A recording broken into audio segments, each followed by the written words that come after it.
Mantra itu pun berbunyi, jelangkung jelangsat. Di sini ada pesta kecil-kecilan. Jelangkung jelangsat, datang tidak diundang, pergi tidak diantar.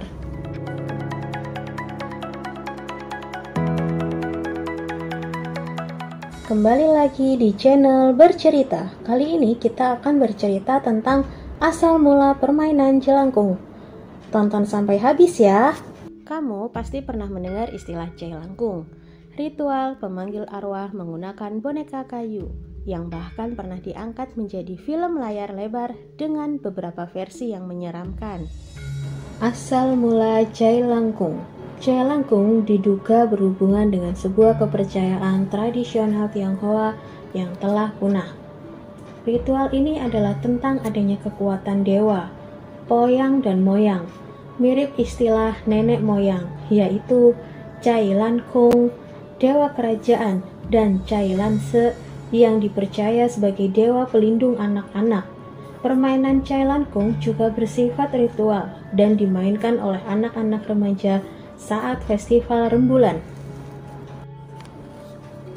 Dalam ritual Cai Lan Kung, dewa poyang dan moyang dipanggil agar masuk ke sebuah boneka keranjang yang tangannya dapat digerakkan. Pada ujung tangan boneka tersebut diikatkan sebuah alat tulis, biasanya kapur. Boneka tersebut juga dihiasi dengan pakaian manusia, dikalungi kunci dan dihadapkan ke sebuah papan tulis, sembari menyalakan dupa. Saat boneka tersebut terasa berat, mereka meyakini bahwa boneka telah dirasuki dewa dan bergerak mengangguk sebagai pertanda setuju setelah ditanyakan siap tidaknya untuk ditanyai.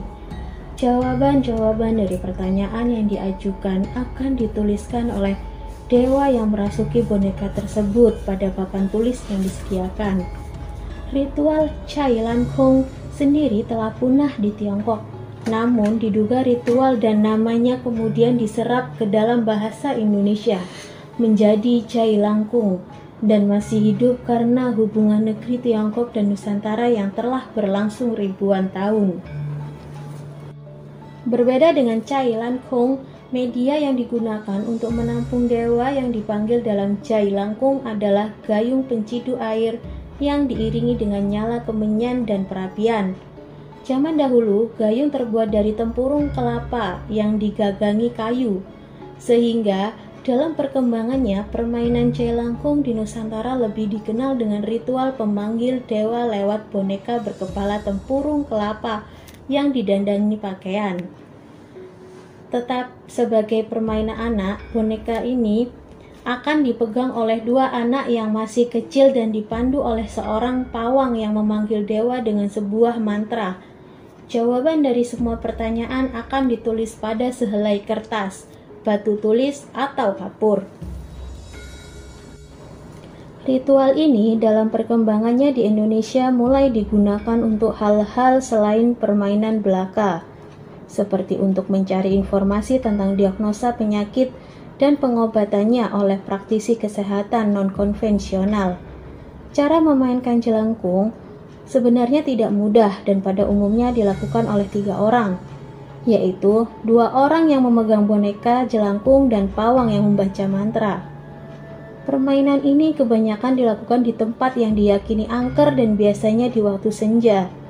Seperti permainan Cai Lan Kung pendahulunya, permainan ini biasanya dimainkan secara beramai-ramai pada saat terang bulan. Dan bila makhluk halus tersebut datang, makhluk tersebut akan memperkenalkan dirinya dan bercerita dengan menggunakan bantuan alat tulis. Pertanyaan-pertanyaan yang diajukan sangat beraneka ragam, seperti nama makhluk tersebut, tahun berapa meninggal, dan penyebab meninggal. Bahkan sering juga tentang peruntungan masa yang akan datang dan nomor keberuntungan dalam perjudian. Perkembangannya permainan ini menjadi cukup sederhana, dapat dilakukan cukup hanya dengan menggunakan jangka dengan gambar lingkaran lengkap dengan huruf abjad yang tergambar dalam kertas, dan dengan diiringi suatu mantra sederhana. Mantra itu pun berbunyi, jelangkung jelangsat. Di sini ada pesta, pesta kecil-kecilan, jelangkung jelangsat, datang tidak diundang, pergi tidak diantar. Kata-kata tersebut diucapkan berkali-kali, dan setelah makhluk halus diyakini sudah masuk ke dalam boneka, maka pemain dapat bertanya apapun yang mereka mau. Pertanyaan tersebut akan dijawab dengan alat tulis yang diikat di bawah boneka tersebut. Karena sifatnya yang berupa ritual yang memanggil dan berkomunikasi dengan makhluk halus, permainan jalangkung yang awalnya sekedar permainan kemudian berkembang memunculkan mitos-mitos hantu atau kesurupan sebagai imbas untuk orang yang memainkan permainan ini. Mitos tersebut umumnya adalah bila permainan ini diakhiri tanpa melepas atau berpamitan dengan makhluk halus yang masuk ke dalam boneka, makhluk halus tersebut dapat menjadi marah dan dapat membuat masalah untuk para pemanggilnya. Sekian cerita asal mula Jailangkung. Untuk mengetahui cerita-cerita atau peristiwa-peristiwa misteri lainnya, jangan lupa like, comment, dan subscribe. Terima kasih.